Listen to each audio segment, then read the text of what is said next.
6 படை வீடுகள் 5 லட்சம் பேர் கடந்த 4-5 நாட்கள்ல. நேத்து மட்டுமே 1.25 லட்சம் பேருங்க.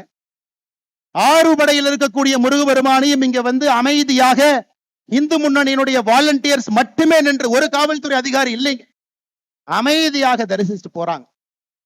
ஆனா 6 படையில் இருக்கக்கூடிய ஏதாவது ஒரு கோயிலுக்கு 50 ரூபாய், 100 ரூபாய், 500 ரூபாய் கொடுக்காம நீங்க சாமி இந்த மாதிரி பார்க்க முடியுமா? கேட்டு பாருங்க.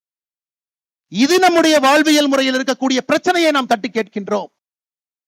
எதற்கு தமிழகத்தில் 2 சட்டங்கள் இருக்கிறது. இந்துவுக்கு ஒரு சட்டம், இந்து மதத்தை சாராதவர்களுக்கு இன்னொரு சட்டம். எதற்கு என்பதை கேட்பதற்காக மதுரை மண்ணில் நின்று கொண்டிருக்கின்றோம். அன்பு சொந்தங்களே, ஏதோ இந்த மாநாடு எலெக்ஷனுக்காக.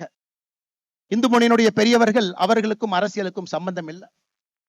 எனக்கு தெரியும் 2026 தேர்தலுக்கு இது சம்பந்தம் இல்லை என்றாலும் கூட மக்களுக்கு நிதி வேண்டாம், சாமி வேண்டும் என்பதை முடிவு செய்து விட்டார். மக்கள் முடிவு பண்ணிட்டாங்க, யாரு சாமி யாரு நிதி நீங்க முடிவு பண்ணி. அதனால இது அரசியலுக்காக கிடையாது. இது ஒரு மிக முக்கியமாக நாம் இந்த கூட்டத்தில் ஒன்றாக சேர்ந்திருப்பது நம்முடைய வாழ்வியல் முறையை மீட்டெடுப்பதற்காக. ஆரம்பிக்கலாங்களா?